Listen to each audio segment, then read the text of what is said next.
Hello again and welcome to SCLC TV. I'm Maynard Eaton, your host, and of course our president, Dr. Charles Steele Jr. Dr. Steele, though, today we have a young man with us, a distinguished young man. His name is Cadet Captain Jack Lowe from West Point. Yes, sir. And you're here to interview this guy? Yes, I am. So I'm a sociology major. I'm working on my senior thesis project and looking at the role of women in the civil rights movement. There are a lot of very influential women in the SCLC, so I came here to talk to Dr. Steele about that and pick his brain, find some wisdom from him, and hopefully help with my studies. I know, Steele, aren't you? We were a bit surprised when he walked in saying a young man still interested in the civil rights movement. I'm elated, Maynard. The fact that my good friend Corey called me and said, you know, I'm going to bring one of the students by from West Point, and you said, that's great. I hope he has a uniform on. But he does have his shirt on with West Point. And we're honored to have you. I want you to know that. And we're honored you're at West Point. Absolutely. But I'm going to let you conduct your interview. Why West Point, and how many of you are there? How many black students are at West Point? So it's about the percentage of black students in each grade is between 10 to 15%. So my class started out with 180 black cadets. The class as a whole starts with about 1,200 cadets. Usually drops down to about 1,000 by the time we graduate. So we still have probably over 100 black cadets in my class right now. So we have a really strong community, and we do. Well, you got to be strong to stay there.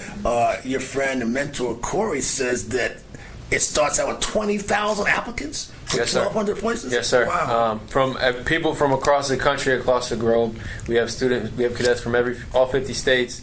We have exchange cadets from different countries. I've had classes with cadets from Pakistan, Mongolia, Chad, South America, literally every single continent on the globe, anywhere you can imagine. People of all different colors, speaking different languages.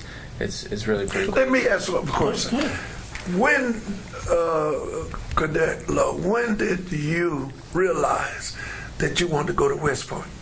So for me, I realized pretty late. I realized when I was a senior in high school. So I'm from New Jersey, so West Point's always been pretty close to me. My dad always kept the idea in my mind.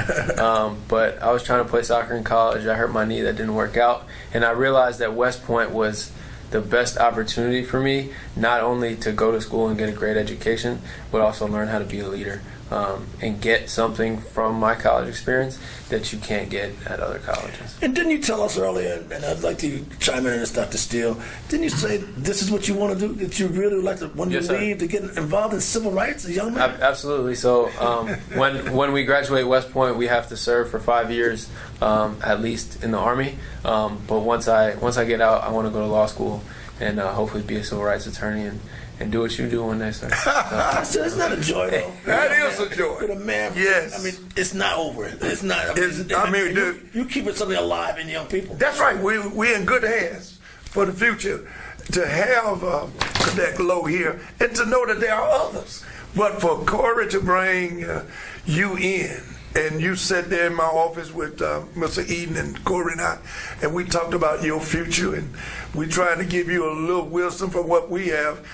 Short circuit some things you don't have to go through, because we can bring about an opportunity for you to have a vision where we know we should be going, because we made those mistakes. Mm-hmm. I tell people you get wisdom either from God or from your mistakes. Lord knows Corey, Maynard, and Charles Steele made a lot of mistakes. So you hang close with us. And you don't have to make those mistakes. Mm-hmm. But Maynard, I'm honored. I'm honored. And also the fact that he's going to focus in on a subject about the civil rights movement is a little tender. The women were not up front. The women were the support, the backbone, right, but not the leader. That's amazing that he want to focus on that, because it's not enough talk about that. At the Dog in the Street with Professor Danielle McGuire at Wayne State University. It's a great book, At the Dog in the Street. But why do you want to focus primarily on the women that was in the movement, primarily African-American women, and some foul-thinking people of all background and ethnicity? But why?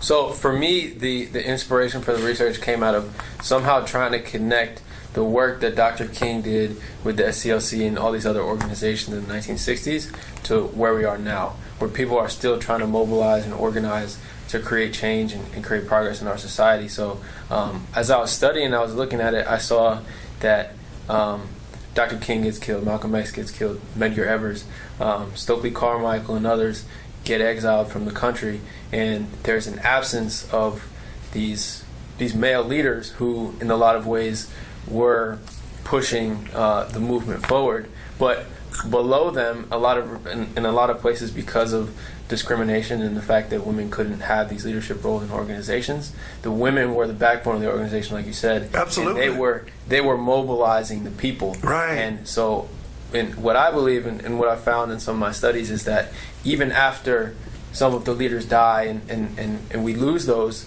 we never lose the women, and the women continue mobilizing. And as you see today with the Black Lives Matter movement, Me Too movement. Exactly. That's Black Lives Matter is 3 black women who created a hashtag. And now it's a national movement. So that's why I wanted to start this research. Well, you're to be commended, and I know Maynard going to have the last word, but I want to say that we're looking to bring in more women in the leadership role, not just in SCLC and civil rights, but in corporate. And one particular aspect that you're familiar with, because you were at West Point, the international affairs of women, and particularly African American women. We don't expose our people as a race to the international opportunities. And you're being at West Point and we'll be traveling abroad and all that you're going to do. When you take over the helm of SCLC as a civil rights lawyer, attorney, president, CEO, we want you to also remember that you have to take us with you.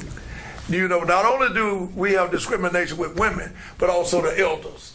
So young people need to realize, and the elders like ourselves, that we can't afford any longer to have a gap between the ages of people.